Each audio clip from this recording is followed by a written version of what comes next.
Hello, good morning mga friend. Ayan. So, may kaunti lang po tayong paliwanag sa ibang mga skill po. Sa ibang mason, carpenter dyan. So, bago naman kayo mga guys mag-apply ng trabaho, check muna ninyo yung mga gamit ninyo kung mayroon ba kayong gamit na para sa inyong ina-applyan ng trabaho. So kung wala kayong gamit na para sa ina-applyan yung trabaho, mag-provide muna kayo. Kasi hindi nyo masasabing professional skill kayo kung kulang kayo sa gamit o wala kayong gamit. Ba't kayo papasok ng trabaho? Ba't kayo mag-a-apply ng trabaho kung wala kayong gamit? A-apply kayo, asa kayo sa kasamahan nyo sa panghihiram ng gamit. Paano naman yung hinihiraman mo? Siyempre bago nag-apply yan sila, nag-provide din yan sila ng gamit nila. Nag-atika din yan, bumili ng gamit nila. Tapos pag pumasok kayo, wala kayong gamit, ihiramin nyo. Tapos pag gagamitin nila yung gamit nila, wala sila magamit dahil hiniram nyo.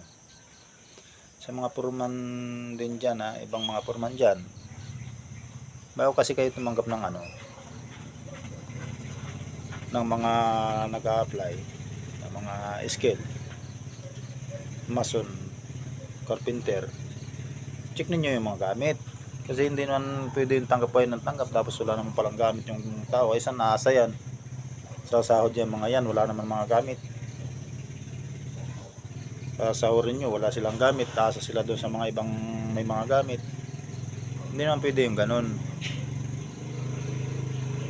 Kasi kaya ka tinawag na skill, may gamit ka kung ano yung ina-apply ang mga skill, diba? At sa mga engineer, check nila yung mga nagsisipag-apply na may mga gamit o walang gamit. Siyempre kung walang gamit, huwag nyo tanggapin. Hindi pwedeng puhunan yan ay laway. Kasi yung ibang may mga gamit, pinaghihirapan din nila yan para magkaroon ng gamit. Tapos hindi pa sila marunong magsauli, diba? Kawawa naman yung may mga gamit.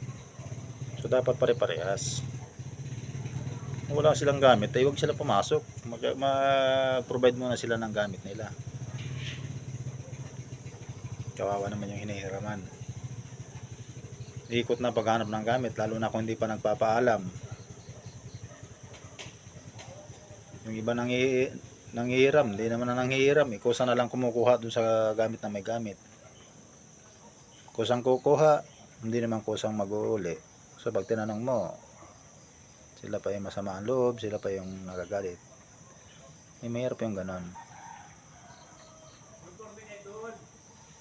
Good morning idol. So yan lang po mga guys, thank you.